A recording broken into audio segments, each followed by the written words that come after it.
brothers and sisters, Jazakallah khair for attending this emergency meeting. MashaAllah, I'm very impressed that we've got a very big turnout. Now, I don't know if the brothers were at the Salah and they heard the brother Farak talking and brother Adil. We have a bit of a concern, and it seems to only affect the Sunni, the Ahl Sunnah wal Jama'ah. It doesn't seem to be affecting any other of the masajids. We've got Zionists that are part of committees. Now, Zionism is a racist ideology. It's a settler colonial ideology, and it's in contradiction to Islamic values of fairness, the sanctity of life, charity. So today we've got a Dr. Mustafa Baig. He's a professor of Islamic studies from Exeter University. And mashallah, his father was a very well-known scholar. May Allah bless him and grant him the highest ranks of Jannah. So without further ado, I'll give the mic to the professor, and he will speak to you about Zionism and the role that it's playing in our masajid.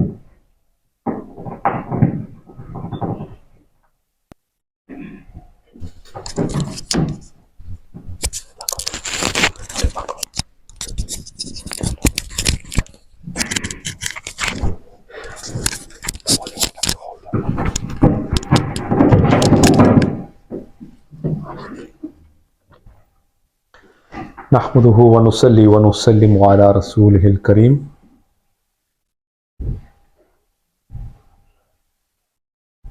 بسم الله الرحمن الرحيم وشاورهم في الأمر فإذا عزمت فليتوكل على الله إن الله يحب المتوكلين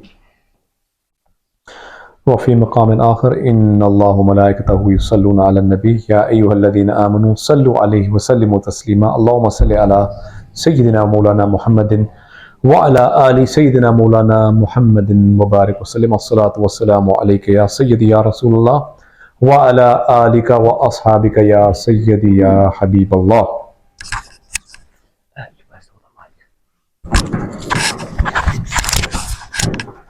So today we are here for a very important event, and I have through my father, a close connection to Stoke-on-Trent, place that he would visit, and knew people here as well, knew the ulama here, and obviously just being from Manchester, it's not far at all. Alhamdulillah, it didn't take long to get here at all, especially when you get used to doing many long trips and long drives. It kind of felt like just going next door, so it kind of feels like being home here for a change rather than driving up and down the country for other events. And I could have been invited here for a speech on one of the kind of regular events in the Islamic calendar, as we have, of course, we have Jummah every week, we have Milad Sharif, we have the Hajj days, we have speeches happening in Ramadan, Miraj Sharif, in Muharram we have events, of course. So all of these events hold their importance in the Islamic calendar, and we have regular speeches for them. But what we are lacking is having events and bringing the community together at critical occasions like this one. And when me and Brother Naveed were having a discussion about this, I was really happy to accept the invitation, and in fact seen it as an obligation of mine, a dhimma, a responsibility that I should definitely come here and we should speak, talk, get an event together, because it's a serious challenge that we are facing, but also a rare opportunity. And I'll explain that in or during the course of what I'm going to say today. And I'll say a few words about Brother Naveed as well, inshallah. So why is it such a serious challenge? We have election cycle every 4 or 5 years, sometimes earlier if there's a snap election. So why is this one so serious? It is because we at the moment are witnessing, this is one of the major reasons, a genocide of our brothers and sisters, people that are in the same maqam and place of our fathers, mothers, and grandparents, a genocide that's happening in Palestine, the third holiest place of Islam, and it's been done with the support of countries in the West and the country that we are living in. Not only that, this genocide and mass killing of our people would not be happening if it was not for the support of the American government and the British government. In fact, it is their war. This is Israel, since its inception, has been a colonial outpost for these Western powers. So whilst formally we say colonialism has ended in the Muslim world, in Pakistan at the moment or India, it's not ruled directly by the British anymore. Neither are places like Egypt, Syria, Jordan, and so on. But they left this one colony of theirs to wreak havoc among Muslim countries. So they're going to protect that with everything that they can. And we know that the hypocrisy of, at the same time, calling for less people to be killed, their own statement saying how Israel matters, how Israel does this matters. But of course it never mattered. They kept saying it. This is from the American Foreign Secretary in Blinken, who kept saying the same phrase. But they did it however they wanted. It didn't matter. And they were sending food supplies whilst also supplying them with £2,000 bombs. And those two things cannot possibly go together to serve any meaningful purpose apart from just having a charade and a kind of these food packages serving as a sideshow to what they really want to do. And this barbarism that we are seeing today is actually worse on a scale than was seen in 1948 and the years coming up to 1948, when the Palestinians were displaced, ethnically cleansed, and the state of Israel was created. What we're seeing today is even worse and more barbaric and more torturous. And experts in the field, we have one in our university, will tell you the same thing, who have studied the ethnic cleansing of Palestine, beginning from late 19th century and 20th century, will tell you that this is worse than anything that they've ever seen. So, the situation is not only bad, it's always been bad. We know that there are major human rights abuses. There's an apartheid going on there. Confiscation of homes has been happening for a long time. Usurping of their land, of their farmland, and dhulm on every level of society and discrimination. But today it's happening on an unprecedented level, which is the killing and the starvation that's happening. Now, one of the things that you might have had, this is why these two things have gone together, it's very important, I was just thinking this right now as I was about to speak, is you've got the government and the opposition, both who are in absolute agreement about it as well. It's not like one of those things from the equation is missing. So let's take it the other way, right? You could have a situation where the situation is as terrible as it is now, but you've got an option and some hope to vote for a party that might come into power that will make the situation a bit better, or is at least speaking out against the abuses and wants to put a stop to them. Or you might have a situation like we have today, where you have both parties which are pretty similar, not much difference between them, but then you don't have something that's happening as it is in Palestine, if you see what I mean. Which does not make it, which kind of reduces the urgency somewhat. You say, okay, the both parties are very similar, but the situation on the ground isn't so bad anyway. So people don't take it so seriously.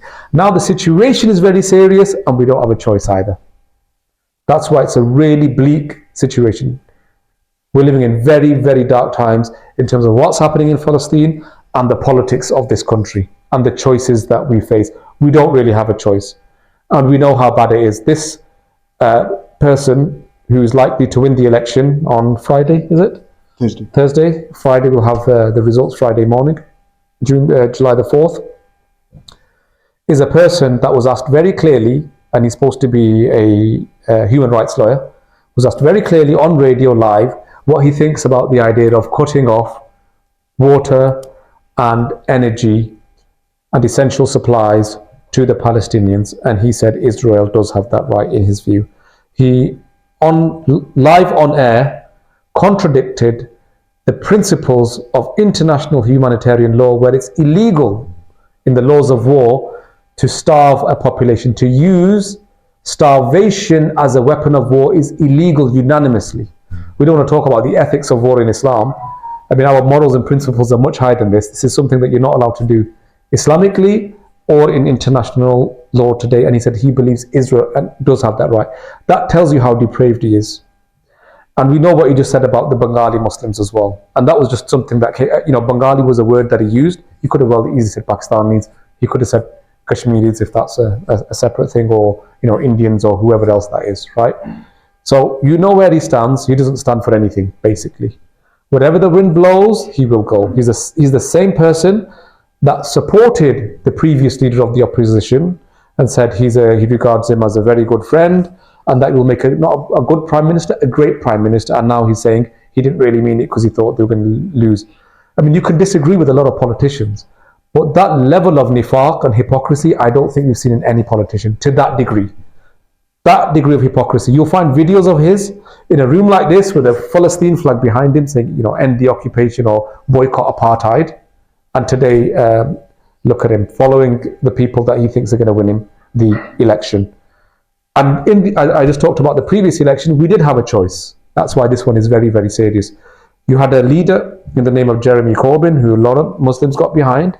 And I was actually going to lead a kind of campaign to get ulama on board to issue a fatwa at that time to say that it's obligatory to vote for Jeremy Corbyn. And you're going to think that's controversial. You should be speaking all those others. English, okay? It's up to you. Okay. We'll do some of those on for the elders. I was going to work on getting some scholars together in this country to issue a fatwa. A fatwa, is a legal verdict, non-binding in the sense that you can't enforce it in a court, even in an Islamic country. A fatwa is a non-binding legal verdict, an edict, to say it's incumbent to vote for Jeremy Corbyn. And you might think that's extreme, he's even a Muslim. But it's because of the way that he had the interests of the Muslims at heart and what the alternative was presenting. And of course, he's always been a figure that has spoken up for Palestinians, for Kashmiris, for Muslims worldwide, always, right? Wherever they might be. Even if in the media they were calling those people all sorts, they were criminalized as terrorists and whatever else they were, people were calling these individuals extremists, violent. He always looked at the humanity or the humanitarian situation and always called for peace and advocated peace. And we know his stance on 9/11 and on the Iraq war that happened after 9/11. And that's what should have happened, really. We should have mobilized better. I don't know whether we could have did anything because of Brexit really worked against him. And we know that Stoke went Tory in that election as well, voted Conservatives, which was a massive disappointment. Not your fault, of course. I know the demographics in Stoke worked against him. So now we're at a situation where we don't have that alternative. And I'm going to say a couple of things before I get on to the crucial matter here. Two things. One is people think that Islam is not a religion of politics. Why should we be concerned with politics? We should spend our time in the masjids, do our ibadah, read 5 times salah, that's what we should be working on. Fasting in the month of Ramadan, pay our zakat, if you can afford it, go to Hajj. Right? This is what our deen is. And do Allah, do dhikr if you've got time. This is a very incorrect, erroneous idea, and in fact a false impression of Islam that somebody might give to you. It's an incomplete picture. Of course, Islam, the 5 pillars of Islam are based on this. But we know what the first pillar is, which is La ilaha illallah Muhammadur Rasulullah. Wa ashhadu an la ilaha illallah wa ashhadu anna Muhammadur Rasulullah. Shahadatain. Right? The Shahadatain, the 2 testimonies that we make, are not just testimonies of faith, but within that, it includes many things. There are many lawazamat, many things, many factors that are attached to this kalima of La ilaha. I don't want to go into detail on this, there could be a whole lecture. But we know that, for example, Allama Iqbal has some very beautiful poetry of what is the meaning and the secrets of this word La ilaha illallah, what people are not aware of. And the Prophet ﷺ, in a book written by, you might have heard of it, it's a book called by Michael Hart, H-A-R-T, not a Muslim. And he's wrote a book about the 100 most influential men in history, the greatest men of history. And despite not being a Muslim, he put the Prophet, peace be upon him, at number one. At number one in the whole history of humankind. And it's coming from a non-Muslim source. If I said it, or Brother Naveed said it, or the uncles here in the masjid said it, you'd understand why we would say it. But why is a non-Muslim saying this? And he said, I am saying this from a completely objective point of view and as a historian, as a study of history of the great people, the most influential people that have existed. And that was because the Prophet ﷺ, he said, was supremely successful on both the religious and secular level. What he means by the secular level is the worldly level. Now, we don't refer to the Prophet ﷺ as a politician in those words, but did he know politics? He knew the best politics. Allah subhanahu wa ta'ala gifted him with the best of knowledge that any of his creation has ever had in every single field. There is no knowledge that Allah subhanahu wa ta'ala did not gift the Prophet ﷺ. There's no knowledge that's excluded. And his ability to act upon that knowledge. So including siyasa, he knew it better than anybody else. And in fact, he enacted it and carried it out better than anybody else ever has done so in the history of this world. In the most principled way, in the most just and ethical way as well. And that's a whole side of his life that we cannot ignore. And despite having these great qualities, supreme qualities, in the Quran it says to the Prophet, peace be upon him, Allah subhanahu wa ta'ala orders him, فَشَاوِرْهُمْ فِي الْأَمْرِ, and consult them in the matters. In other words, when you are dealing with issues to do with politics, to do with strategizing, then you should consult people. And the Prophet ﷺ would consult the great Sahaba around him and take their opinions. What we call mashwara or mashura. And that's where this word shura comes from, like you have it in your masjid committees. We're going to talk about what is a shura in a moment, and what is a mosque committee supposed to be about. It's a shura. Representatives of the community who give their opinion and make decisions. And the Prophet ﷺ would consult them, including those that became the Khulafai Rashidin after him and others as well. He would consult them, despite having all of that supreme knowledge that Allah subhanahu wa ta'ala gave him. So this was the mission of the Prophet ﷺ. Islam is not a religion of just only staying in the masjids. Nikal kar khanqaon se ada kar rasm shabbiri, Allama Iqbal said. Come out of your khanqa and do the deed that Hussein did in Karbala. Our religion is the religion of Imam al-Hussein and his grandfather, the Muhammad Rasulullah alayhi salatu wasalam. There were people that were not only indoors, in the masjid, in the khanqa, but they were very much outside and they were active, they were doing things. And Islam is a religion, it gives us the imperative to act and to do and not to sit down. And I'll give you one proof of this. The famous hadith of the Prophet ﷺ in which he says, Man ra'a minkum munkaran, whoever amongst you sees a bad action, something bad happening, a munkar, an evil, a wrong, what should he do? فَلْيُغَيِّرْهُ بِيَدِهِ, then he should change that with his hand. And if he is not able to do that, فَإِنْ لَمْ يَسْتَطِعْ فَبِلِسَانِهِ, then he should change it with his tongue. And then if he is not able to do that, فَبِقَلْبِهِ فَذَلِكَ أَضْعَفُ الْإِيمَانِ, then with his heart or her heart, and that is the weakest stage of Iman. I'll just explain this hadith in a couple of minutes, and maybe I can shed some light on it if you've heard the hadith before, but not this explanation. So the first thing is, the word in Arabic here used is ghayyara. So taghyir means, usually in Arabic, it means to change, not only to change something, but to replace it with something better. not just removing it, to bring something about that is better. Bring something about that is better. And you should do that with your hand. In other words, physically try to do something about that. Now, the deen of Islam, in its infinite wisdom, knows that this is not always possible. It's not always possible to change it with your hand, because the Prophet ﷺ, Muslims are going to be in different circumstances, in different situations, and you can't always change it with the hand. So then it might be that you have to speak out against it. Then you speak out against it. And even speaking can change something, you see.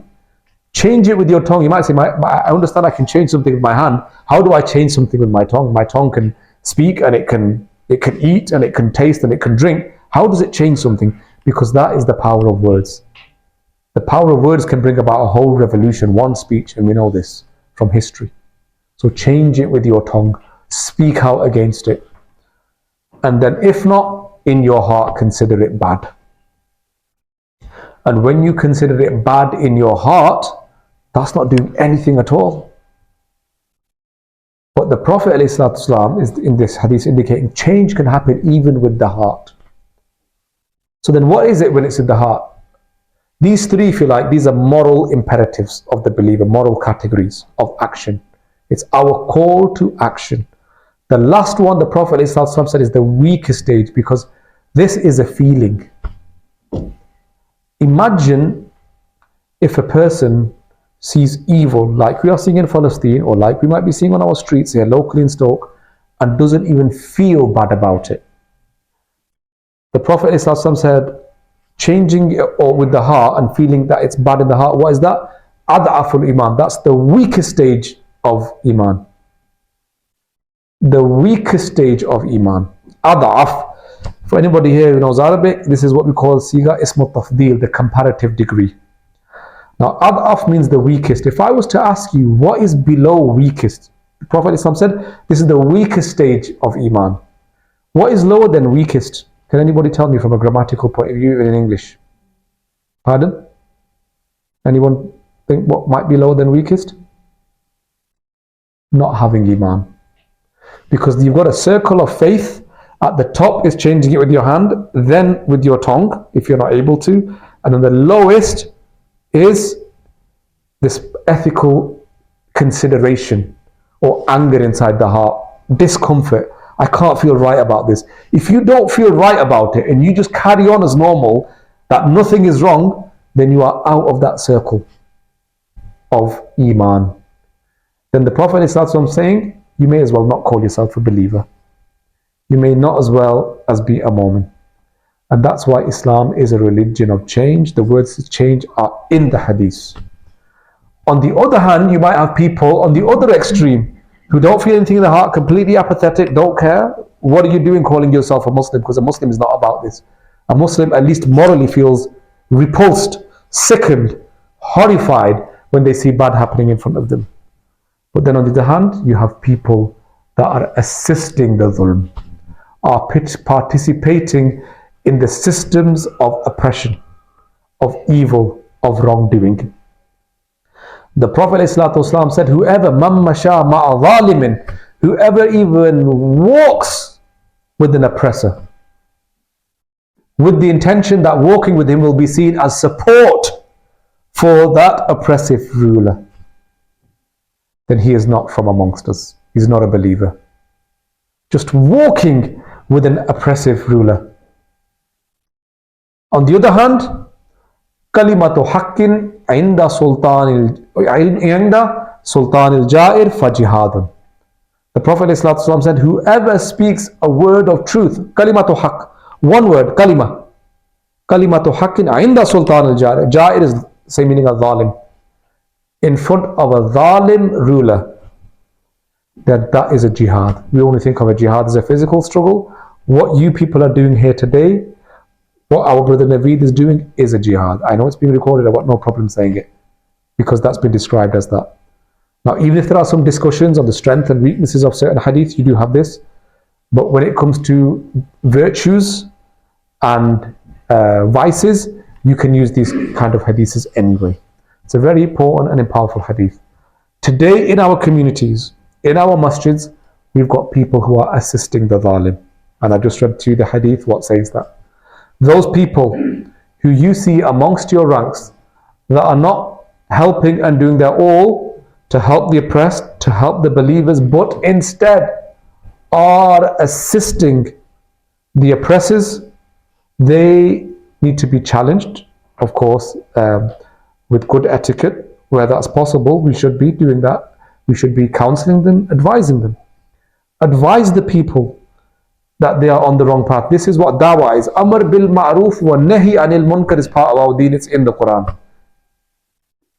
Allah commands us to what? Ya'muruna bil ma'roof wa ta'muruna bil ma'roof wa yanhauna anil munkar, and to prohibit vices and bad things from taking place in our society and on a state level.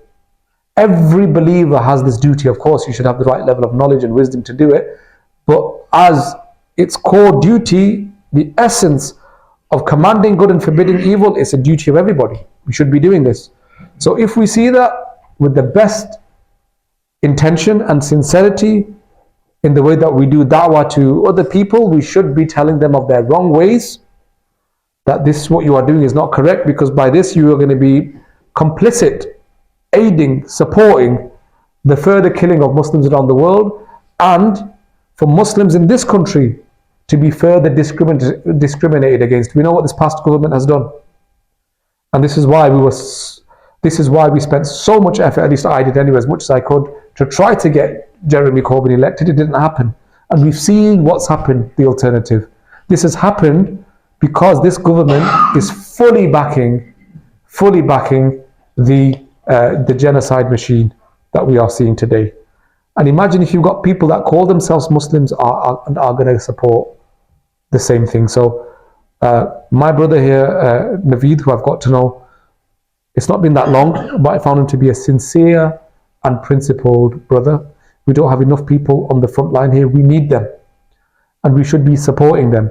It's not something he wanted to do. You know, there's a hadith of the Prophet ﷺ said, never give power to the one that desires it, to the one that covets it. Right? Because that means they are just greedy for power. They are chasing power. They're not going to do anything for you. They're not sincere. They want the kursi. That's all they want. But he's not one of them. He was asked to do it. This is the Islamic way. By the way, something on that hadith, if there's nobody puts themselves forward, then it's not haram to put yourself forward. If you know for the greater good, someone's got to go forward and do this mission, then you are allowed. But the meaning generally means those people that just desire for power for the sake of power, don't give them power, and don't give them a seat. And there are some people saying, we need to vote because we're choosing between the lesser of two evils. That's not what's happening here. You can't say when there's a Muslim who speaks for Muslims, who understands the concerns of the Ummah, who stands up for Islamic brotherhood, sisterhood, familyhood, the concept of Ummah, and on the other side you've got a genocide supporter, and you're saying we're supporting the lesser of two evils. No, that's not what we're doing. We are obligated to support the candidate that is going to serve the community here, our Muslims here, and our Muslims abroad, and the wider community. I've seen his videos, I know his concerns for Muslims and non-Muslims. And by the way, that's why Islam spread so far and wide. Because not only did we look after Muslims, we did the best for the non-Muslims as well. Islam gave the same rights to non-Muslims in non-Muslim lands as it did to Muslims. The Ahlul Dhimma. People don't even understand this concept. They were subjects of the Muslim state, of the Khalifa, of the Sultan, and they were given rights. Nobody was allowed to steal from them. Nobody was allowed to kill them, harm them, or anything. If you did, you'd be punished in the same way as if you did it to a Muslim. This was Islam, Islamic history. Absolutely equal rights for those people. And then they had the same obligations. They couldn't steal from us, Muslims. Right? They couldn't harm us, harm our property. We had to guarantee them quota. I'm going to flip it. This is the last comment I'll make. And I'd like to have a discussion actually on this. The last comment I would make here is that I just talked about Muslims living under Muslim rule, the dhimmi situation. The other situation is we as Muslims living under non-Muslim rule and in non-Muslim lands. Now this did not happen a lot in history. It's only recently, in the last century or so, as we know, after the Second World War, many Muslims came to this country, rebuilt the economies, worked hard in factories here, and so forth. that we built communities here and we saw permanent communities of Muslims here. Many of those Muslims that came, they wanted to go back. Like historically, Muslims would go to a non-Muslim land, do some trade, do some work, and then go back. We ended up staying here. Does Islam talk about this? Yes, it does. Do books of Islamic law and fiqh talk about this? Yes, it does. And two things I'm going to mention. And this is for anybody who has doubts about should Muslims even be voting. I can give you many reasons, by the way. One of them is this. When you enter into a non-Muslim country and you make a pact, a contract, a treaty, whatever that may be, I'm using words, historical words now, classical words, then you are obliged as a Muslim to stick by your word, which means you cannot infringe on the property and the lives of the non-Muslims there. You have to guarantee them quarter because you've signed a agreement with them, verbally or whether that's written or verbal. You are not allowed to break the laws of the land. You are not allowed to do khayana, rip them off, cheat them, nothing. You can do things according to their laws as long as it is understood and it's according to the laws of the land, you can do it. So you have to abide by the laws of the land. So these people that say, oh, we're going to call for Sharia in the UK and these are kuffar laws, we're not going to obey them, this is a wrong argument. Because once you enter into this land, you have to abide by the laws of the land. And there is agreement of all the schools of Islamic law on this. There's no difference of opinion. Second thing, final point I'll mention here, when they say, oh, should you even be voting in this election as Muslims and they are not, we shouldn't be taking part. The scholars of the past, and these are very old scholars, great scholars of Islam, they said Muslims should appoint their own governors.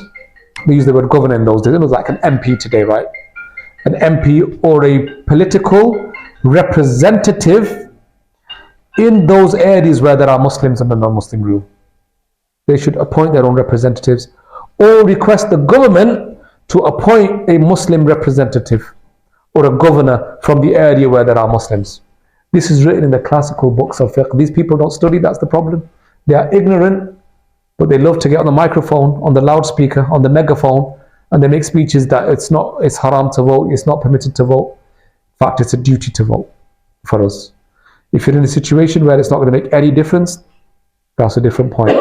Here we know it will. And we have to start locally from our own communities, have to start from our own masjids. And we need to be aware that those people that use the masjid platforms to further a political career, they should not be in our masjids. I'm being very straight today because I have been speaking to Brother Naveed and he's had many frustrations about a lot of things, right? About what's been happening here in Stoke, elsewhere in masjids, right? Innal masajid lillah. The masjids are for Allah. That's what they are for. And we should be doing the best we can to further our own cause, our own interests as Muslims, what we need for ourselves here locally, nationally, and also globally. I'll hand it over to Brother Naveed. If I need to clarify anything and speak in Urdu, I'm happy to do that. But I looked at the audience and I think majority probably understand English.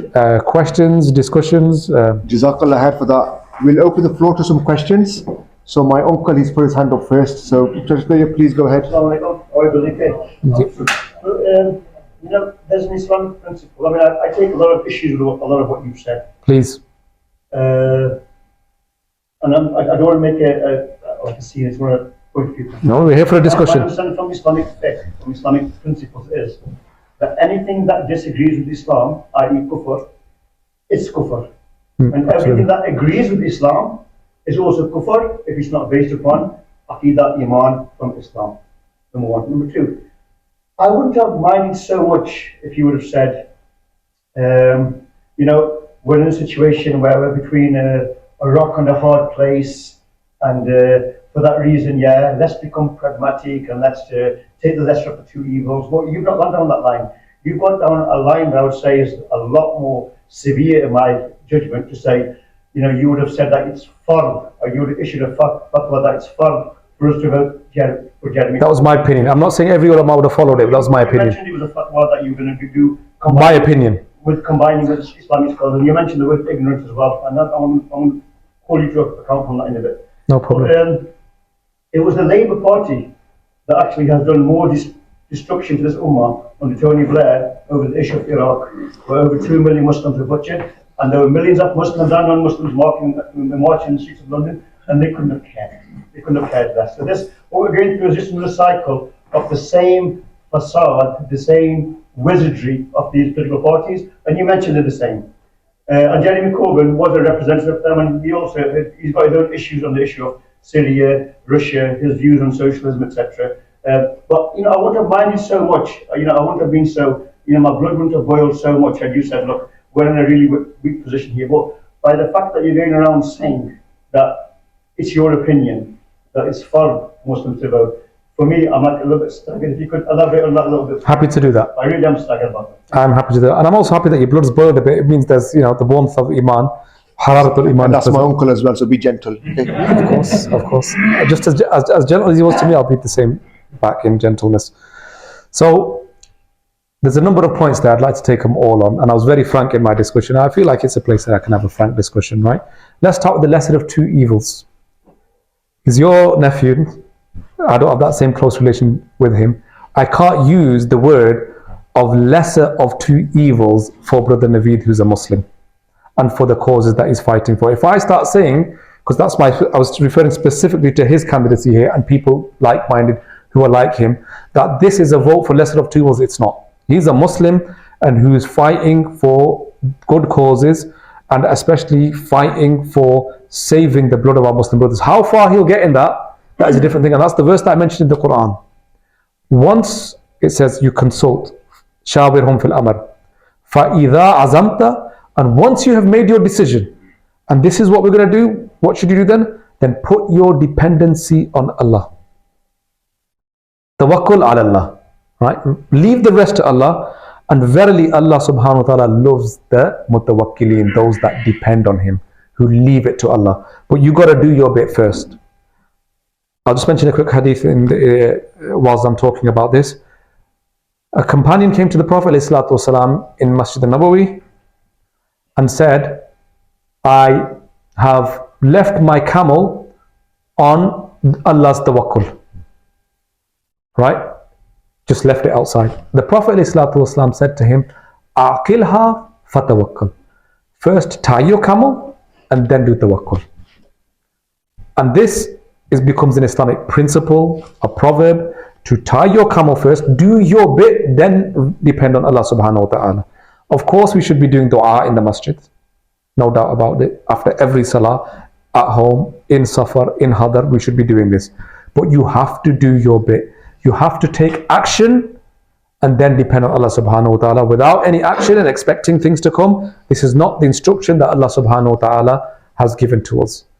So what he's doing, and people like him, is that they are taking their action. They are tying the camel, doing their very best, and then you do dua and let July the 4th come, and then you leave the rest to Allah. You do your best.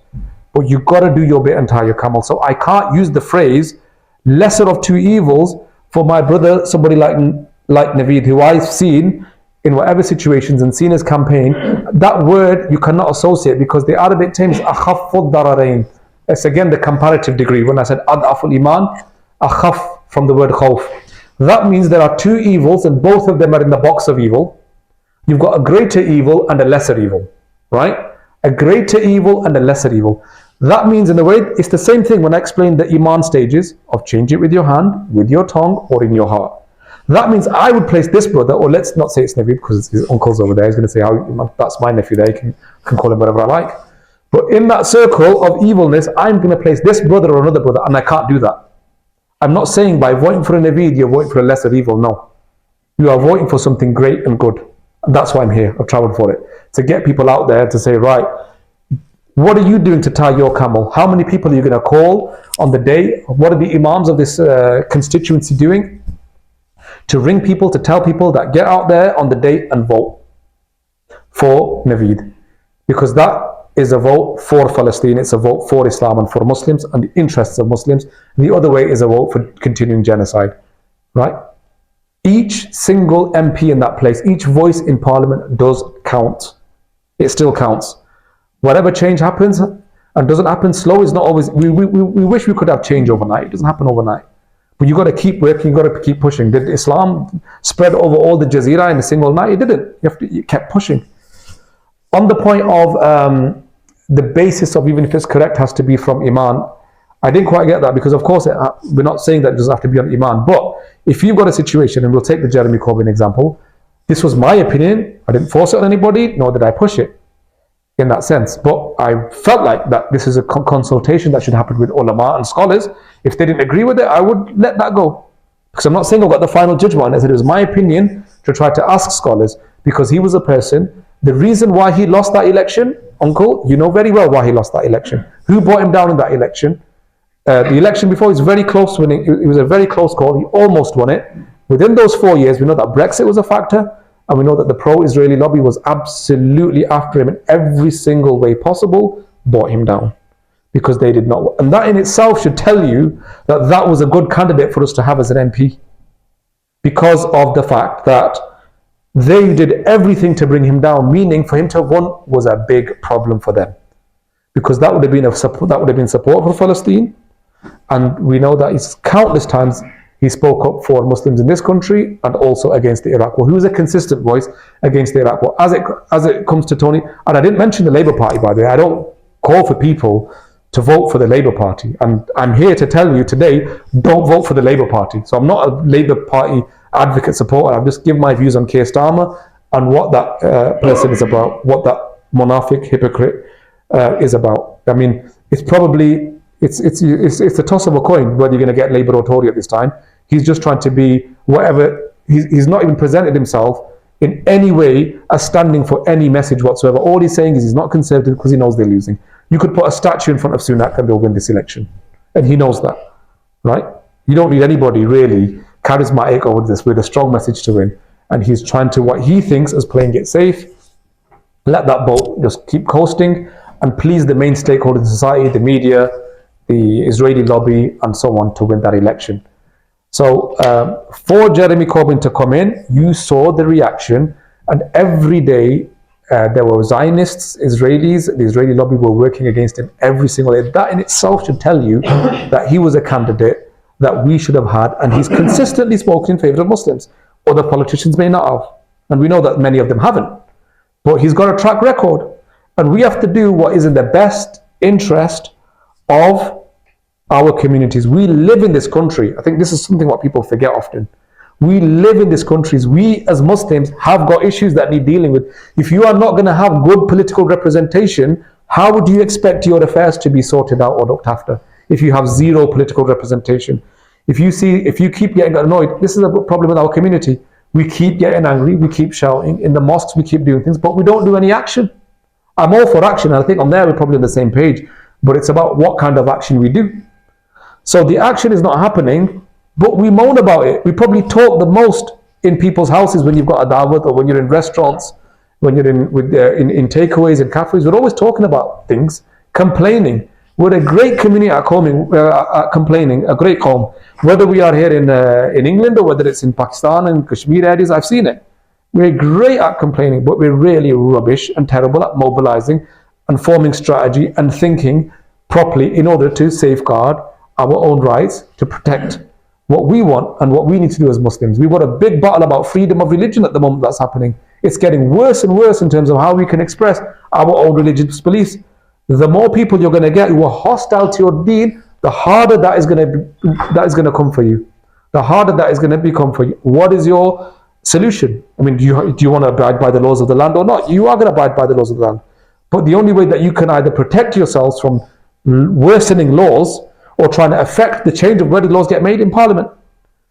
If you're not going to have MPs in there, enough MPs in there, how are you going to do this? Even if you don't win an election, the more pressure you can put on these people, the more you can change the balance of those votes where they were what they call safe seats. Don't let any of these Zionist supporters and oppressors of Muslims feel that they've got safe seats. Why should anybody be safe in their seat when our brothers and sisters around the world or in this country are feeling the opposite of being safe? In fact, every day they are worried that they might be dead. We've got a person at our university, Naveed knows who she is. 120 members of her family have died. Maybe more now. This was talking 3 months ago.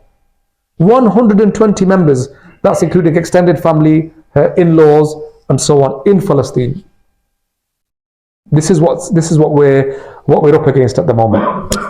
These are the things that we've got to fight for, and that's why I said this election is very important. And if you are in Stoke and you are just I'll just take that question in a second.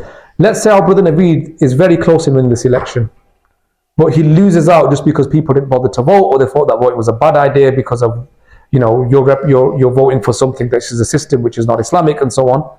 That's going to be a real shame that you're going to lose that vote in Parliament. Do you want change for yourselves or not, or we just want to shout from the sidelines? That's not going to be the way. I actually know some people, by the way, who are Muslims, imams or representatives, and they're even calling to vote for Labour, the total other extreme, saying that, they're going to win anyway, so we should just vote for the people that are going to win and trying to make whatever changes we can from inside. So people are on that other extreme. We're not on that. We're totally against that idea. But we're of the idea to get as much good representation as we can. The question over here in the middle. I found a lot there's a lot of information in there, a lot of stuff which, again, like Rizai, I could bring up and stuff what I think they would put a few points there. As far as Jeremy Corbyn and that's concerned, just a quick comment. I think if you truly understood the system, how it's rigged, how it's played, whether you think it was the Zionists that control it or the elites or whoever it is, they will always get their man in position. It's very much like Pakistan, it's democracy. That's the way the world works in democracy. Okay, that's the start. But you've mentioned a few, and this I've had this discussion with quite a few people before, where you mentioned the law of the land. Now, a learned person like yourself will come in, say, follow the law of the land. MP, everybody else will walk away saying, follow the law of the land. Yeah, and the way quoting you on that. Can you just clarify for me that when you say law of the land, which one is higher for you? When there's a contradiction between law of the land and the Sharia, the command of Allah subhanahu wa ta'ala. For example, law of the land is you can't go and speak against LGBT, or you have to implement it in this, that, etc. Which one is higher? So when it contradicts, when secular law contradicts Sharia blatantly, yes, you, despite the fact that you are not saying to follow that Sharia is higher, because people will walk away and think, Imam said, follow the law of the land. Yeah? So take it, you want to go 30 miles an hour on the road, follow it, fine, no problem. I'm not saying that. But when it comes to clear kufr, yeah, and clear things like this, that you are not, that's not what you're saying. You are actually saying that Sharia is the highest. When I say that, I'm not talking about implementing Sharia in UK, I'm talking about things that affect you and that are here now. Yeah? That you're not saying that whatever the law of the land is, you have to follow it.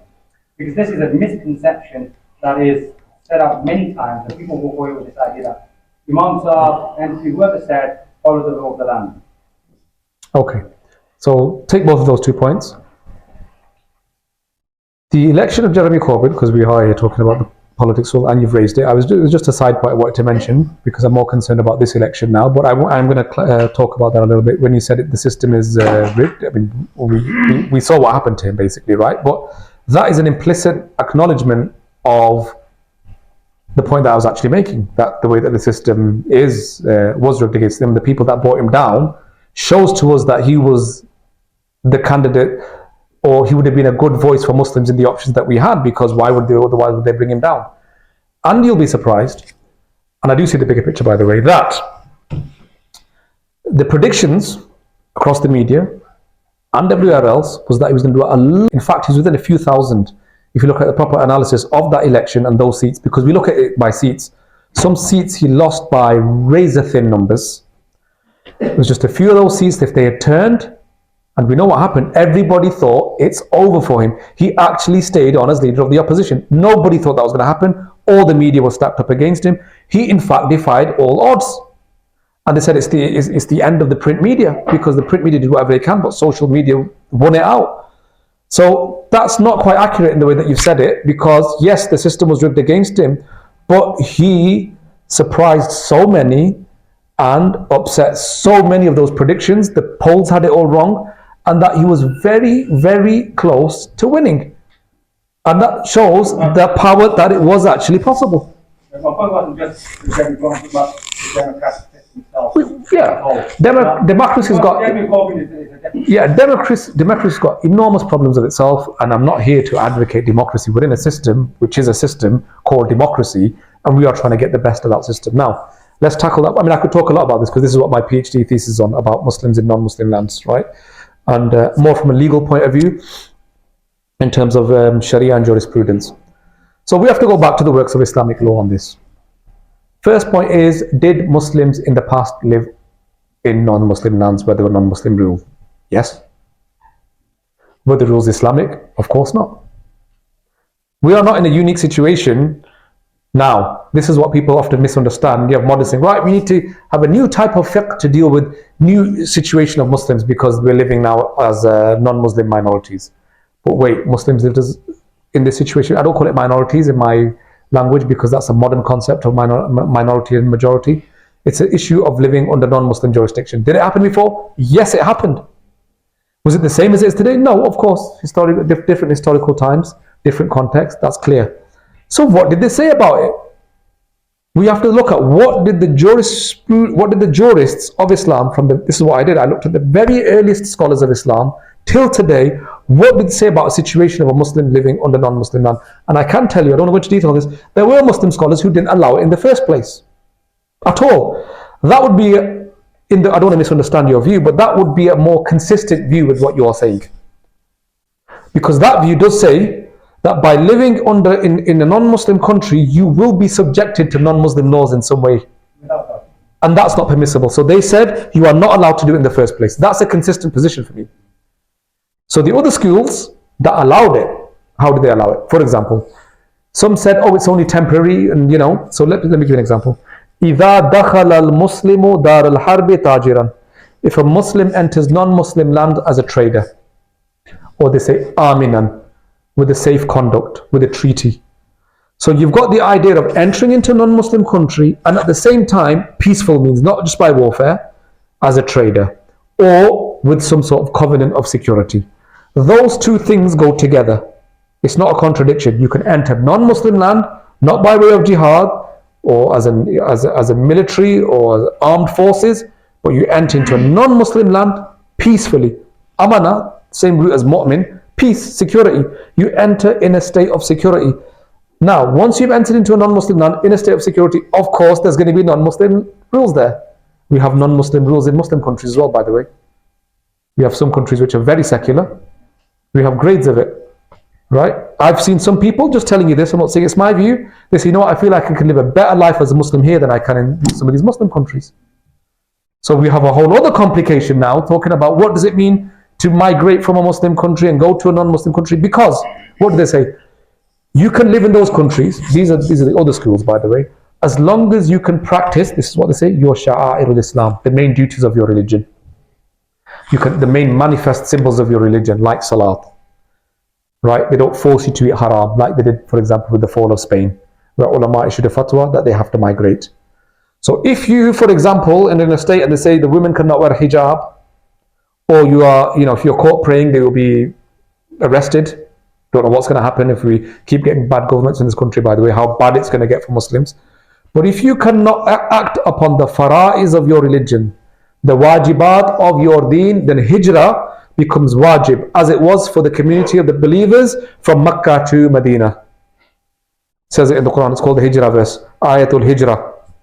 فَتُهَاجِرُوا فِيهَا أَلَمْ تَكُنْ أَرْضُ اللَّهِ وَاسِعَةً فَتُهَاجِرُوا فِيهَا. Was Allah's earth not spacious enough for you to migrate? Except those that didn't have the means to migrate because they were too weak, couldn't afford it, they were permitted. But everybody was obligated as a Quranic instruction to migrate because of the oppression that they were facing. So if you face a similar situation where you cannot practice the main obligations of religion, you have to migrate. If you can, then of course there's going to be non-Muslim laws happening there. What do? You have to navigate it. So you give an example. And that's what I was going to ask you to give an example. What about like you said, speeding's fine. I will obey the rules of speeding. I won't attack somebody on the streets because I'm not allowed to do that, whether he's a Muslim or a non-Muslim. I won't go and do fraud in the bank, for example. We could mention a million things where every day we're abiding by the law, we're conscious of it, or in our subconscious, we just don't break the law, right? Now, we have many other issues that could come up apart from this one, the one issue that was mentioned about what those things that could contradict the principles of our religion. Who is asking anybody to espouse them? When we are saying abide by the laws of this land, abide by the laws of the land that you live in, because that's the covenant that we've got that as a covenant. If you want to break the covenant, that's fine. I don't know what that's going to mean for you. Do you want to migrate back to Pakistan or somewhere else where you think it's going to be more Sharia? If you want to break that covenant, what do? Right? Certain circumstances, there are laws in this country. You don't have to break those laws, but it doesn't mean you're an advocate for those laws as well. There are many things in it, and I'll give you an example. You might say it's not the same. You can disagree with the 70 miles per hour speed limit as I was getting here to Stoke, and Naveed was saying you're getting there. I thought I could easily do 80 years. Fine, there's no cars on the road. It seems, cars are safer now, the roads are better. I could do 80. I'm perfectly within my right to have a view that the speed limit should not be 70 and it should be 80. I'm still abiding by the laws of the land, but I'm not breaking that law, but I'm saying I don't think it should be 70. And there's a lot of people who think it should be 80, by the way. Right? And the government was considering it at one time. That's not a problem. But I'm not allowed to break that law and go over 70, and the police won't give an excuse to me if I say, I think I've done 80 because I think 70 is wrong. In my view, it should be 80. I can't do that, right? I could get points, get fined for it, and if I don't obey the law then or cooperate, it'll get worse and worse and worse for me, as that will happen. Parking tickets, I'm sure all of you hate parking tickets. I think that's a law that definitely should be changed or should be softened or whatever. So you can have disagreements with those things, and there's a way to navigate them. If it becomes so bad, you've got an easy option. No one's forcing anybody to stay in this country. Hijrah is a perfect route, even if you don't have to do hijrah. There's hijrah which is wajibah, obligation. There's a hijrah which you can do anyway. Hijratu ilallahi wa rasuli. That's the hijrah that's mentioned in the hadith. Whoever migrates for Allah and His Messenger will get the reward for that. That is a perfect option. Nobody's forced to stay in this country. Right? You could get a ticket. If you find this Islam is better somewhere else and there's laws happening. I was on the flight back from Jordan recently, and there was somebody on the airplane, and they've moved with their children to Jordan because they don't like what's being taught in schools and so on. Perfectly happy for them to, that's their choice. They said, these things are being taught in school. It's law now that they have to do it. So I've left the country and I've migrated. MashaAllah to them. Bismillah. If that's the course of action that you felt is the best for you, yes. And I know many of the people who are considering it. We've got options. Deen Islam is flexible. And we shouldn't think that our rizq is only in one place and that we are here for them. If you go somewhere else, what's going to happen to us? Yeah, we do know that people are thinking about migrating to those lands, but I can tell you, if you go to those countries, everyone's trying to get out and come to England. Just see how many of them are desperate to leave. And one of the most favourite locations, what lights up their eyes, is England, is the UK. We know what's happening on the shores to get here. Not mainland Europe, but it's UK. So question here as well. Brother, you said a lot of things that I think a lot of people in this room are going to find very controversial. Like? Whether this is to do with living your life in line with the law of the land, whether it's to do with... I'd like to see the problem with living who doesn't here live their life according to the law of the land? What we mean is when Well, I know, I've been very clear about what I mean. I want to know what I've said, what could be wrong. What it is, just back to the point that I was making, is that people will go away and have other scholars come before, and etc. And when they say they need everything. Yeah? So, like, for example... I don't think so, because some of those things you wouldn't be a Muslim anymore. Yeah, this is the point. This is exactly the Some of these imams, if they were told to promote LGBT, this is now the law that they would do it, is what I'm saying. Even though that clearly contradicts what... Have you seen any imams promote it? Very, very few. Have you seen any imams promote it? Our own eyes, people who run this masjid promoting.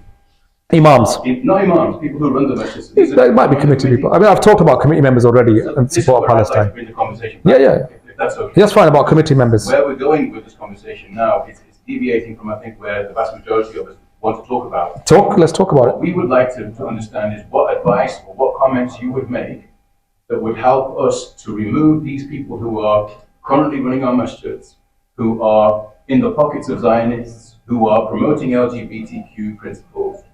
What can we as a community do to bring this masjid back into the folds of Islam and back into the hands of the community? Mm-hmm. So, I think this masjid is probably not only facing that. I know a lot of frustration with a lot of committees up and down the country, right? In terms of having people that are not representative. Right? So, of course, we have a duty in Islam to not to avoid fitna. We don't want to do that and bring about a bigger evil than the one that you're facing. Things have to be done with, and it's in the Quran, bil maw'azatil hikmah, bil maw'idha wal hikmah, right? Hikmah موعظة الحكمة. So having wisdom in the way that we conduct our affairs is part of our deen as well. To bring about change, and that's why the Prophet ﷺ gave those categories about change it with your hand, with your tongue, and if not in your heart. So whatever mechanisms that you can provide and what pressures that you can exert for people that are explicitly contravening things to our deen and our sharia, because this is a masjid in which the words of Qala Allah and Qala Rasul should be promoted. That's what a masjid is for, right? And that's what I was saying in my speech as well. If you've got people who are actually contradicting that, not only not supporting it, but actually going against that, that is a problem. I'm not sure about the actual procedures and how either elections of the masjid work or how people are appointed to the committees. Unfortunately, the elections are as rigged as the general elections are. You've got a general election that's rigged as well. So this is, end of the day, I was mentioning this to somebody, it was about the moon sighting controversy actually, but it's a similar thing. And he was saying to me, he was an imam in this country, and he said, these people that are talking about moon sighting and saying, oh, we can go on the internet and check now if there's a fake moon sighting report, right? They don't have any influence in the masjids. And I said, that movement is growing bigger. He said, okay, yeah, they might be, but they're young kids and, the mosque committees and people, they don't have any influence. This is what he said to me. And I said, well, in the end, the mosques have to, it's like elections in a way, right? It's just that there's so many powers against us and so many people don't vote as well is the problem that we're facing, right? But theoretically speaking, if those powers were overturned of the media and special interests and lobby groups and so on, in the end, to get voted and to survive and to stay on their seats, they have to end up doing what the people do. It's just that they have got enough control and manipulation of the resources and the things that, this is not Muslims saying this. Look at Noam Chomsky, one of his great books called Manufacturing Consent, written in the 70s, I think it was, about how elections get manufactured, right? How democracy can be this farce where they give the idea that you've got the power of a vote, but really the manipulation that's involved in terms of the control of the media, all of the resources that make people vote is massive. And that was in the 70s, right? And the challenge is massive now. We've got great resources to go against that with social media and other things. So there is an opportunity, but at the same time, because they're so big, they can use those things as well. So I said to him, no, if there are enough people in masjids, and those people actually attending masjids, and they see, we are not following that fake moon sighting, I saw one of your videos about it as well, right? That it's scientifically impossible, intellectually it's impossible, that by rationally, and from a Sharia point, this Eid is completely wrong by doing it a day early. And more people are becoming aware of it. In the end, who are the mosques going to listen to? The people that are praying there. And it gets very, very difficult for masjids when there are large masses of people that pray on the Jummah and attend the daily prayers, that they can be obstinate and continue in their ways. And that's why I'm a big advocate of grassroots work, attending the masjid. So we had another issue in another masjid. I was about to mention the city, but I won't, right? And I got a call about it and they're having some difficulties. And when I spoke to the imams there, they were like, we're not actually supporting this issue really. It's other people that are putting pressure on us about a particular issue. And those people that are complaining to you, would you like to ask them how often they attend the masjid? And I was obviously a bit stuck and saying, so that's besides the point, you should do what's right. I said all this. But his point of view from a point of, let's say, weakness, and this is another problem, you mentioned my father, Allah yarhamuhu. We're also in a state, by the way, where I feel, and somebody was telling me this as well, where that class of scholars that we used to have, strong ulama, and those people have that command of the minbar, they're less and less. That robe and that charisma and that strength and that character, that's also less. And that's at the same time, by the way, my father was dealing with the rabbi of Manchester, dealing with the bishop of Manchester, dealing with the chief constable. He was having meetings with all these people, right? It's not like he wasn't engaging.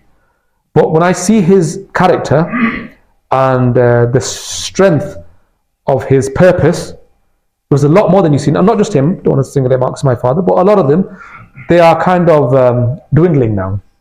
And you see that happening less. So it's on multiple levels. Imams in masjids need to be stronger and more independent. Unfortunately, some of them are tied to the committees because they're under threat that they'll either lose their jobs or constantly facing pressures. Life of an imam is very, very difficult. You get paid very little often, and you're always hearing complaints and rude attitudes of committee members, and working usually quite hard, and also facing a lot of stick, right? Having to hear abuse as well. And these are the same people that when you get married, you need them for your nikah. When somebody dies, you need them for your janazah. When somebody's born, they're doing the adhan in the ears. I mean, they're doing everything basically, right? To do the iman from beginning birth to death. But they get such a hard time, and they get pressures from committee. And they're becoming weaker and weaker and succumbing to those pressures. So what I would say as a solution is, Salah happens here 5 times a day. Come to the mosques more. Come outside of Salah. Organize events like these. Get involved in the masjids. These masjids are yours. They don't belong to anybody. Masjids are for Allah. People don't understand this. Not for committees and not for people. People in this room, people like Naveed and everybody else here, can serve Allah's house. That's their job. Khadim. Our job is nothing but khidmah, and we get rewarded for any service that we do in the masjid. Not for political gain, not for getting our name. A lot of people have used, and you probably know this, have used masjid platforms to become counsellors and pursue career ambitions, or for business. You'll see them because they think, people say, there's the guy who we see at Jummah, let's buy from him, he goes to the masjid. We're not judging any particular person's intention, we can't rip their hearts open, but we know that these things happen without able to say a single individual is responsible. We know that happens, and people have told me, this guy does it for this reason. Wallahu alam, we don't know. But when you hear it enough, you know that it's happening. So how many genuine people are in the masjids doing the khidmat of the masjid? If you're not going to do it, you're going to leave that space to the people. I tell this to a lot of people. When you're not going to do it, you're going to leave it to the people, and they will do it. And it's hard, it's difficult, there's barriers, but that is the way. Attend the masjid more, make the masjid your own, and there's enough voices happening there. No need to be violent, aggressive, don't need to do that way. Just by presence, so much change can happen. The presence isn't even there. That's the problem we've got. So that's what I would say. I'd say come to the masjids more, make your voice heard. What is important out there, keep raising it. We have masjid kids here in our mosque sometimes 2 hours every day, 1.5 hours every day, Monday to Friday. That's a lot of time. And you can do so much for that time. Often our children are coming out and they can just about probably read the Quran, and that even not correctly according to the rules of Tajweed and Qawaid. My teacher in the masjid, one of them, was a brilliant Qari. He knew all the rules of recitation. He won awards. Didn't teach it me though. With so many kids in the masjid, they're just about getting through it, that's it. So I didn't know what it meant, but I couldn't even read it properly. Even that was the only thing that we were doing, was supposed to at least read it properly. So how are we utilizing that time? Imagine what kind of education, information that we can give to our young people in the masjids. We've got them at a very young, ripe age to teach them so much in those 1.5 hours. So problem is happening at very young stage, very young ages, and also because we are probably not engaging in the mosque enough, and then when it comes to a problem, then we start shouting. And that's quite hard to do. Can I just ask a quick question? Yeah. So this emergency meeting was called because we've had a bit of a controversy. So we've had some of the committee members, Zionists. Astaghfirullah. So the community has tried to account those people. But what they've done a counter attack, and they've accused some, well-respected, well-known people of the community as kafir. Astaghfirullah. They've called the people kafir. So what would you say about that? First of all, no one has a right to call another believer a kafir. It turns back to them, as we know from the hadith, to call another believer a kafir. It shouldn't be happening at all. That's wrong. And supporting Zionism or working against Zionism, we know that where we stand on this in terms of our iman. But any non-Muslim with an ounce of justice in them knows how bad the idea was, and especially today. People who couldn't see it before, they are seeing it today. I'm seeing so much of it out there today, where people have said, okay, we kind of saw, we fell for the idea at least that Jews needed a state, and that's what Zionism was about, because they were getting persecuted in Europe and so on.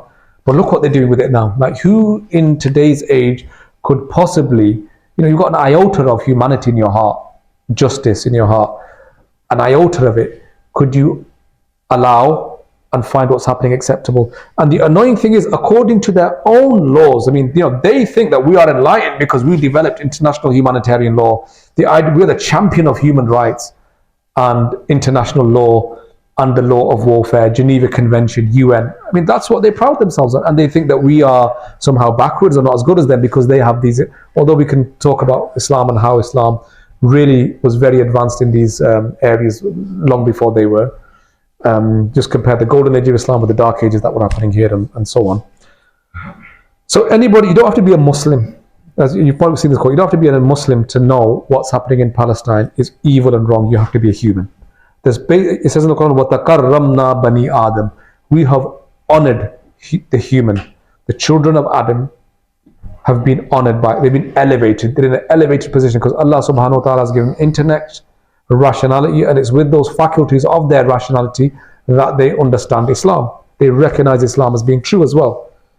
So if there are people in masjid committees that are advocates for Zionism, supporting what is happening in Zionism, this is obviously a huge problem. I mean, you just couldn't imagine that this is happening in our societies. That, just thinking of the Palestine situation, I was going to mention one other point, why this is unprecedented in the times that we are. Because in the Muslim world, at least we saw that they were all united on one thing, and that was about Palestine.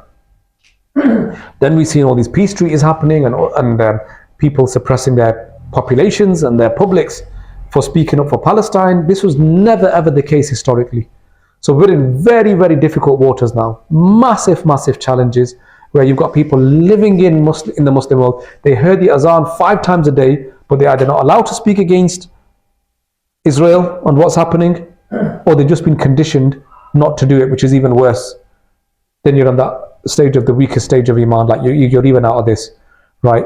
So these people in this masjid that are accusing others of doing things, putting charges on those things, when they themselves have been supporters of Zionism, that is very, very serious. I mean, if we can, any role that we can play on having discussion, it's probably gone very far, I imagine, from now, from the point that you're talking about. It only happened yesterday or the day before, so this was quite a new thing. That's why we had the emergency meeting. That's why. Yeah. So these people who have accused people, calling somebody a kafir is a huge is a huge issue in itself. So these things have to be, these people have to be taken to task for doing that, and on what basis that was done. Yes, brother.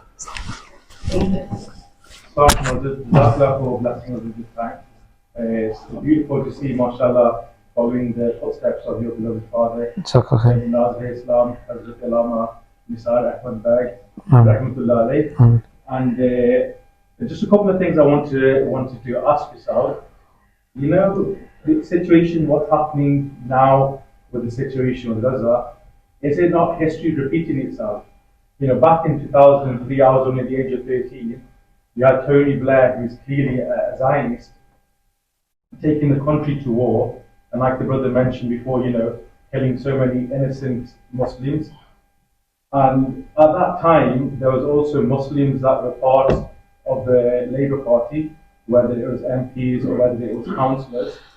And what my question is, back then in 2003, when all this started, why did not a body of people or ulama put a stop to Muslims supporting Labour at that point? That this is continued again, always done a full cycle. When Tony Blair basically invaded Iraq, Muslims died then, the same party is doing the same thing again, or supporting it, should I say, with what's happening in Gaza. So the question then is that, back then when Muslim councillors were part of masjid committees, why was he not stopped then? The second thing you touched on is up and down the country, it's not just a Stoke issue or local issues. Up and down the country, as you said, only this week, a notable scholar who also served at Victoria Park, the same place where your beloved father served, he was sat in a meeting in Blackburn, so openly supporting a Labour MP candidate. You've probably seen the video. I don't want to mention the name of the scholar, but what the point here, when you mentioned that you were considering getting a group of ulama together and in support of Jeremy Corbyn, and I think he was good, no doubt about that. But is it now not the time for our ulama, who are the inheritors of the Prophet ﷺ, to come together and for the awam, for the public, to say, look guys, you should not be supporting these parties, because there's a bit of confusion when you're seeing notable scholars like you said, supporting Labour and these, for the awam, for the Joe public. What they're thinking is that if an imam is supporting them, by saying, look, Pakistan hasn't done anything, Turkey hasn't done anything, so by us supporting Labour, what's wrong with that? Yeah, so that's one point.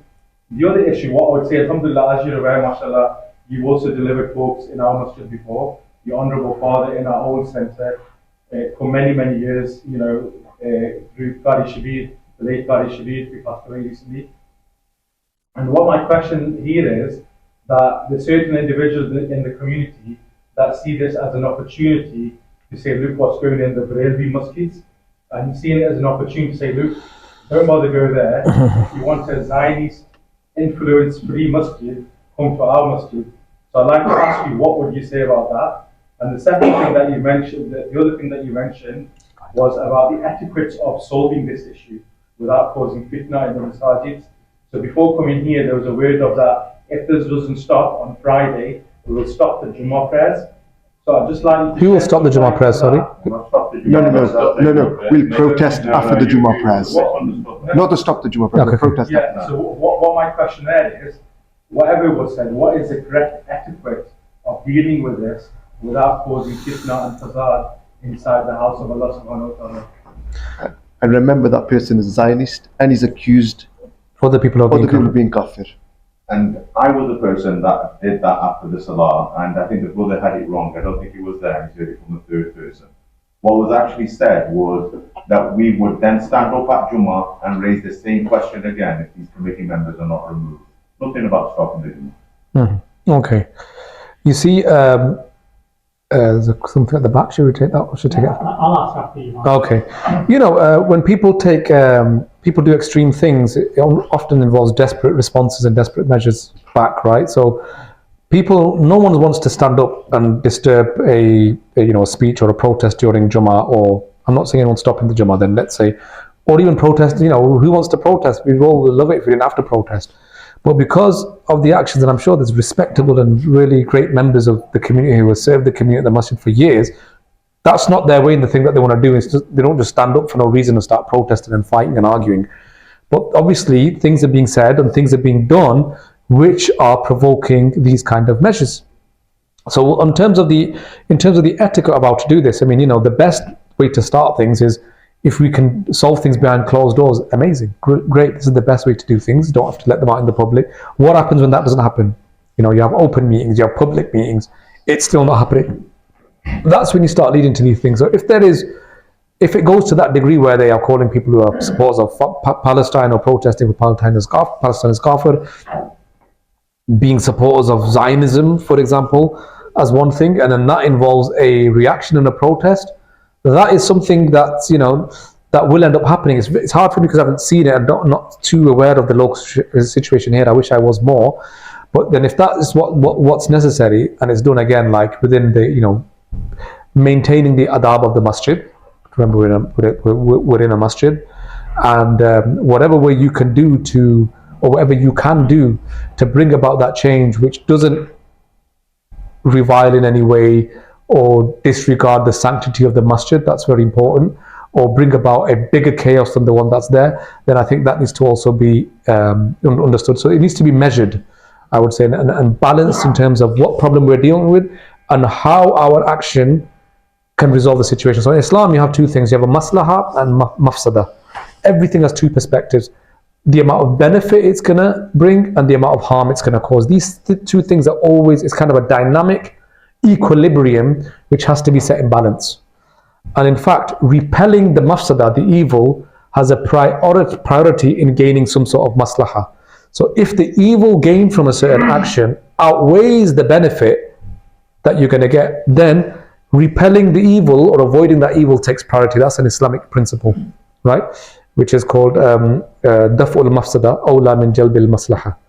So these things have to be done with a lot of wisdom, a lot of planning. That's what I would say. A lot of discussion with people and saying, right, what is the most effective way and means that we can use to bring about this change and make our voice heard when it is not being listened to, right? When we are constantly being not listened to, the doors being shut on our faces, and they're continuing in that way. And what they are doing, obviously, is a harm as well. So your action might cause some problems. But then you've got to think, by me not doing anything, is that harm just going to continue and get worse? And that's also something that's not allowed. So any organizing, mobilizing you can do, getting together, forming a strategy to try to balance these two things together, I think that's where it needs to happen. And keep coming to the masjid. Those voices that are speaking for truth, speaking for haqq, come regularly, pray in the masjids, make this your masjid. And like I said, that last incident where they said, well, these people aren't coming to the masjid, so we need a supporting hand. I felt a little bit embarrassed. That didn't give them an excuse, but then I did call them and said, you know, you need, but they were like, yeah, but that's two separate issues. If we're not going to the masjid, they still shouldn't be doing it. I said, yeah, I get that, but you need to take ownership. Help them, support them, so these other people that are pushing this agenda are not there. In the end, people in power, for the vast majority of them, they do listen to people because that's what keeps them in their seat. Yeah. 1 second. The brother behind. And then we come back to Adil. Thank you for that. This is a question for Brother Naveed. Could you clarify your position on Muslims fighting in the British Armed Forces? So I don't agree with that. So I totally disagree with that, because it's Muslims fighting for a non-Muslim country, and you're going and killing your own brothers and sisters, such as Afghanistan, Iraq, places like this. So I totally disagree with this. This is wrong, and it's not allowed in Islam. But let me take Adil's point as well.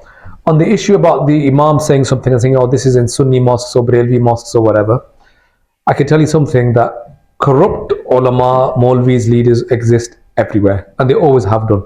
And if you want to see, you know, what you want to call sell-out Maulvis, or those that sell out to power, they've existed throughout time and in all belonging to different sects. That's happened, right? And I'll give you one example today, which is a big one. There is a movement, quite a strong one, influential one, called the Madkhalis. You might have heard of the Madakhila. They don't come to this mosque. I doubt that they come here. They don't follow Tasawwuf, let's call it Tasawwuf, right? Or they don't follow what we call this general kind of Sunni masjids. Opposite. But they have very strict principles of Ati'u Allah wa Ati'u Rasul wa ulil amri minkum. So they'll use this verse and say absolute obedience to the authority. No matter what he does, even if he does the worst tashaddud and dhulm and kaba'ir sins, doesn't matter. Even if it's public, one of them said on the television and you're seeing it in front of your face, you are not allowed to open your mouth. You can't criticize the ruler, no matter what, right? And just to say, because we had that discussion before when it's saying about abiding by the laws of the land and how that might be misunderstood, I'm a big advocate of pushing back at governments and laws that we don't agree with. The laws that we were mentioning before, push back against them, mobilize against them, protest. So I don't want to be seen as anyone or those imams that just come and says, abide by the laws of the land, that means you accept everything. No, you don't accept everything. Of course you don't. We live in this country, we've got to safeguard our interests, we fight back, we push back, we argue, we write back, we protest back. Everything we can do to defend our religion. I mean, you know what the Salman Rushdie affair was about. How many Muslims are on the streets? You mentioned about my father then, the big newspaper cutting of him actually leading one of the big protests against the Salman Rushdie issue.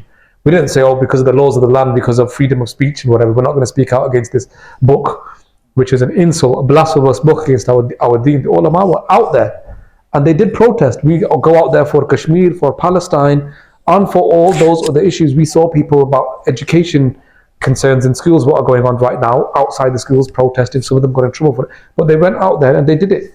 We're not saying smash up the school. I guess that's a good way to say it. That would be breaking the law. But it's within your right to protest and say we don't agree. Christians can protest against that stuff, religious stuff. If you need to make allies in different communities, religious Christians, to say, right, these issues concern you and it concerns us. Let's push back against this, right? There was a whole scandal in Germany about circumcision that was going to get banned for, these challenges that are being faced by people in Europe. So anyway, back to the issue. Madkhalis and other people, they believe in absolute obedience to the ruler, right? So there's plenty of things happening in their mosque, in their governments. There's a phrase actually they use in the Arab world, they call it ulama ul-sultan, right? The scholars of the sultan. And you get these, what you might call yes men, people. They're there just to write fatwas and sign off whatever the government wants to do and push it in whatever. They're corrupt. And that's why there's two categories, ulama, al-ulama al-haq and al-ulama al-su'. They mentioned the ulama that are the righteous ulama and those that will use that platform to do evil and to further evil. That will happen. It's our job to see that. And that video clip, what you're mentioning, we simply will disown it and disagree with it and criticize it. But then we can show you perfectly clear videos from their mosques and their sides, whether it's in this country, whether it's in other countries in the Gulf and other places, where they've signed off on pro-Israeli positions. You will see. I forgot the thing you said before that, by the way. What was it?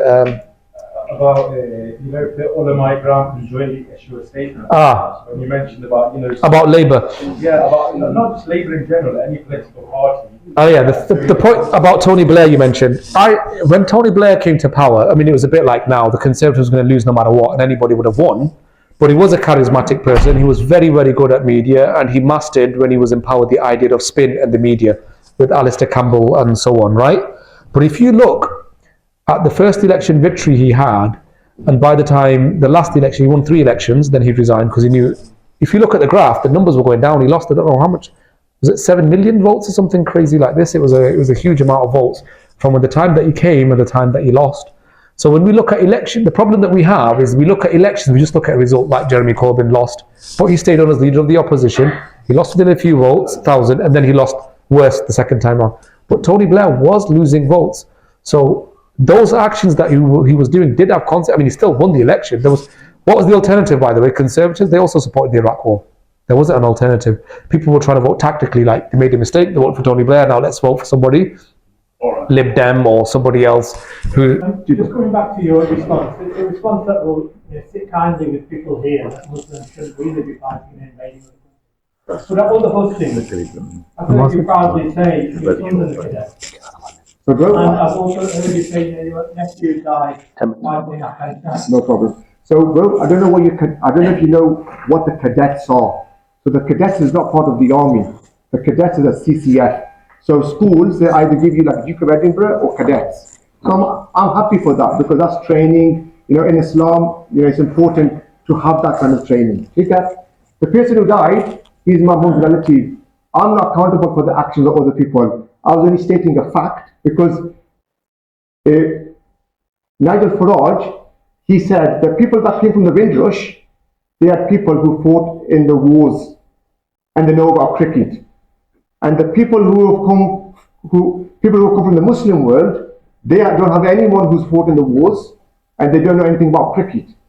So that was to counter his point to say, wait, number one, our families fought in World War I and World War II. You used our soldiers to fight your wars. Yeah, so that was a statement of fact. Number two, we know more about cricket than you do. Yeah, so the guy who died, he's my relative. I didn't tell him to go and fight there. He's accountable for his own actions. That was just a statement of fact to say, Nigel Farage, calm down. You understand? Get your facts right. We've had many soldiers from Pakistan who fought in the World War I and IIs.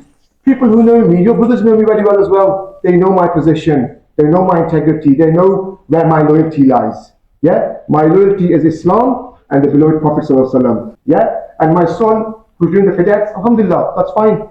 That's nothing to do with the army.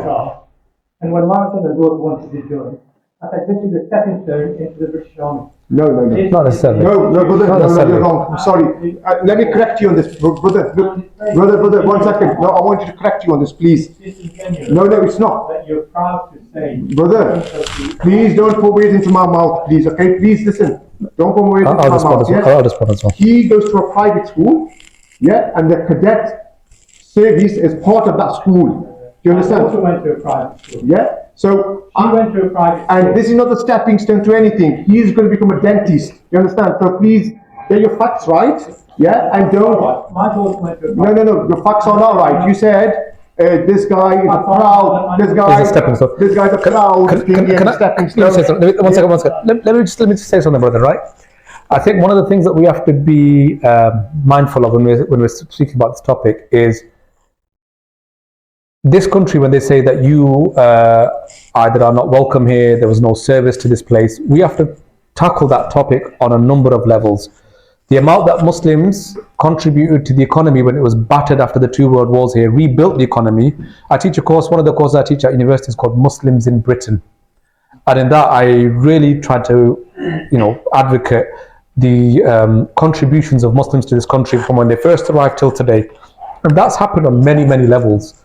Now, during the British Empire, when many were recruited, right, took into service of the British Army, that is a fact that happened, and people did die, people did give their lives, and that's something that we have to highlight. It happened. It's not like it didn't happen.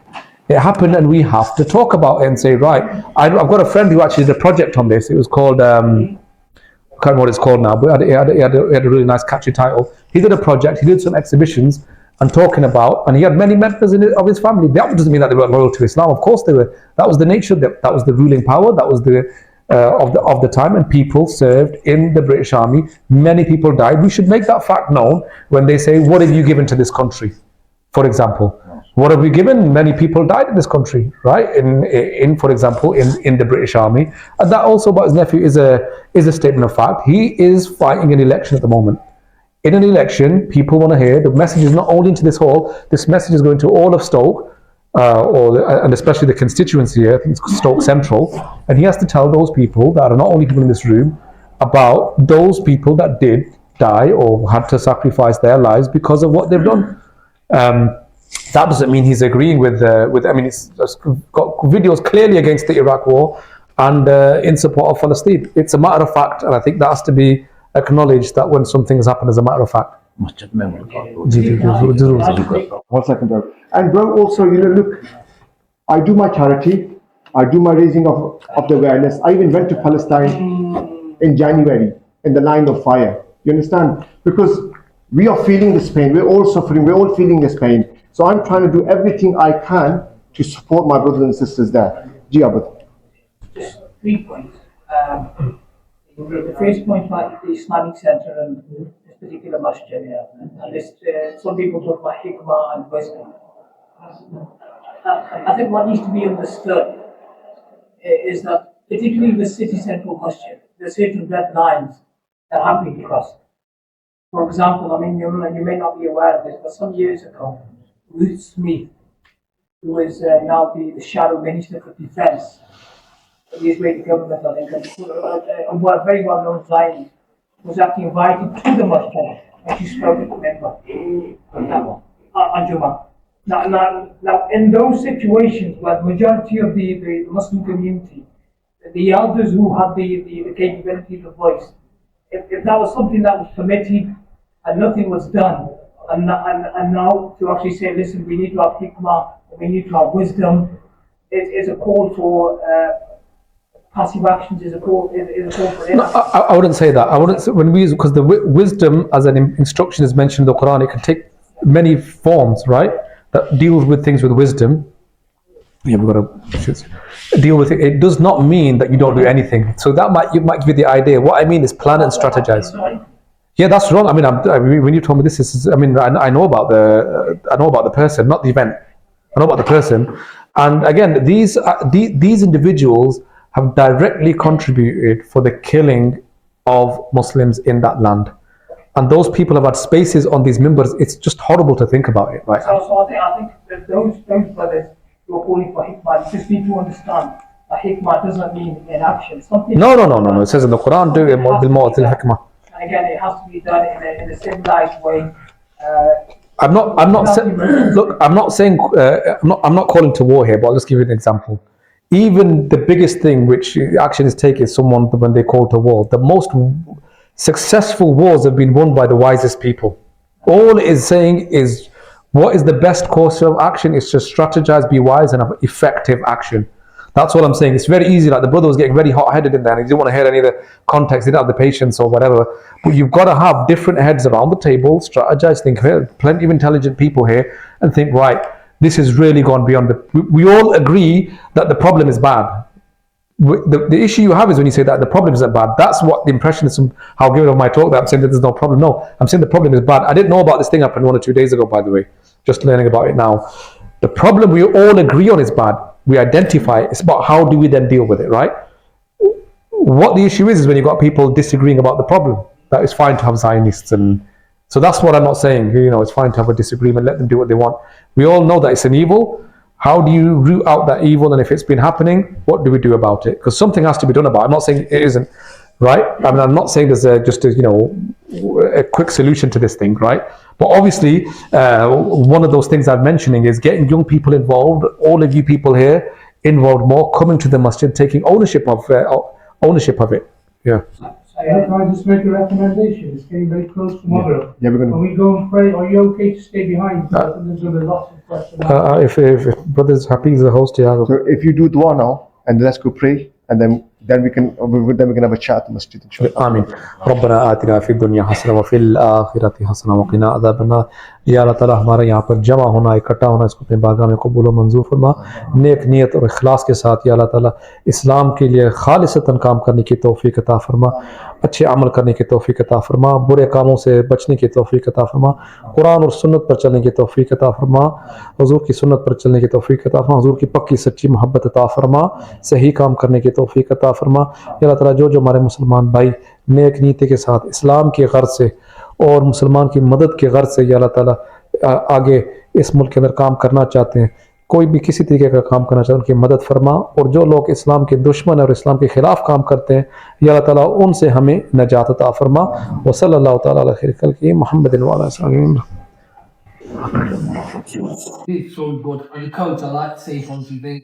See people from different kind of walk, Jamal's here, discussing questions. Yeah, you might not always agree to everything. That's why that's a positive. So, a couple of questions to ask in regards to the voting. Clearly, obviously, you say vote. So, for people like me, I'm quite confused. So, I believe I've never voted in my life. I've never voted for Labour. I've never voted for Conservatives. Obviously, Nav's my cousin. I just come back from Turkey last week and I pulled up and I seen a picture of handsome Nav in my dad's window. I was thinking, that looks good. But in my head, I'm still confused.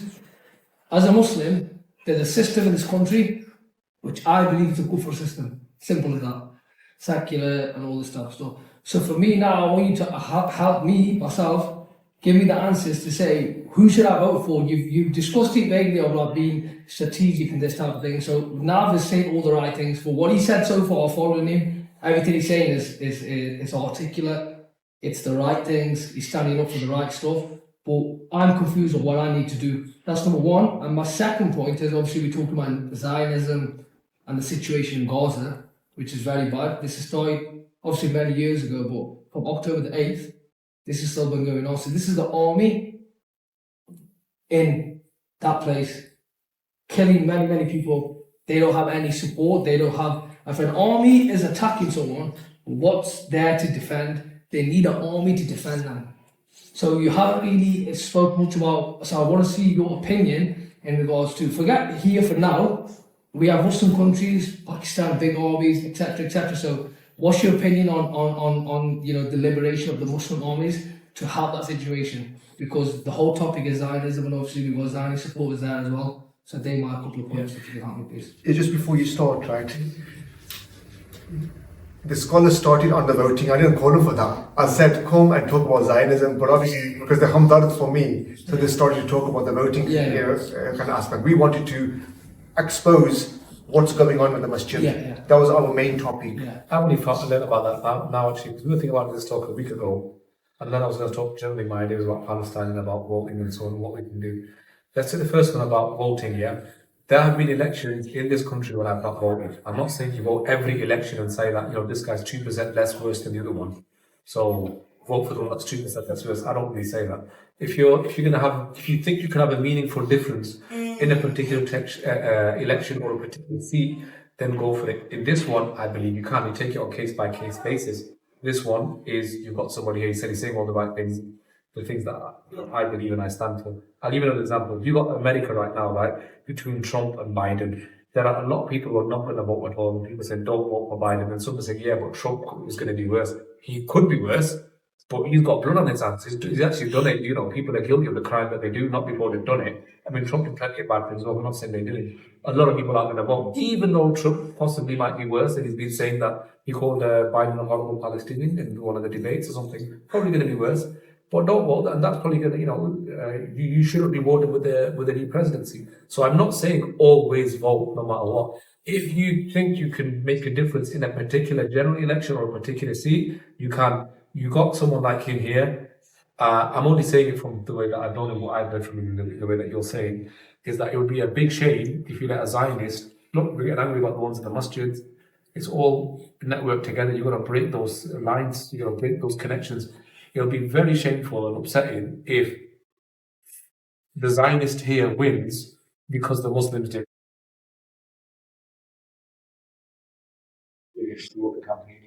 Talk about the wider issues. But if he loses The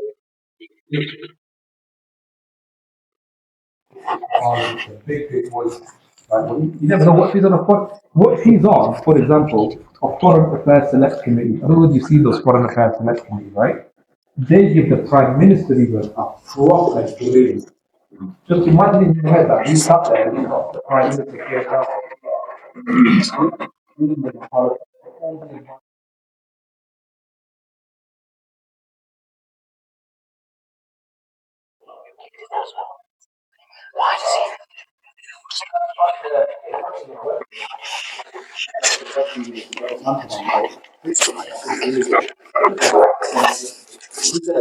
Your voice and give that. And we know what it's like, yeah.